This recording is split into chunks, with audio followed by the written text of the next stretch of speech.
শিক্ষক বদলির প্রতিবাদে বক্সনগর টু সোনামুড়া রাস্তার অবরোধে বসে আদমপুর স্কুলের ছাত্রছাত্রীরা। অবরোধ করছো? আমাদের স্কুলে শিক্ষক লাগবে।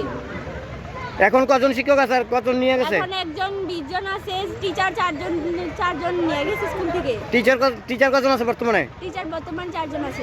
আর স্টুডেন্ট 120 জন আছে। 4 জন ছিল, এখান থেকে একজন আরো নিয়ে দিতেছে। তোমাদের দাবি কি? তোমরা কেন রাস্তা অবরোধ করছো? আমাদের দাবি হলো আমাদের স্কুলে শিক্ষক না, শিক্ষক দিতে হবে। একজন ছিল, 4 জন আছে, এখন আরেকজন নিয়ে দিতেছে। আর আমরা তো শিক্ষক লাগবো। শিক্ষকের দাবিতে আজকে রাস্তা অবরোধ? জি,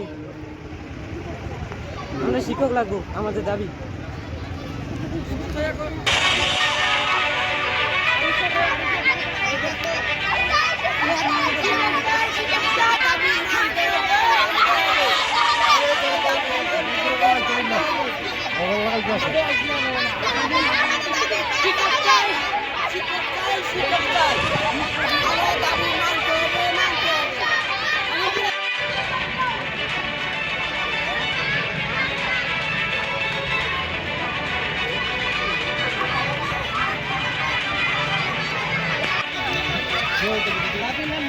দাবি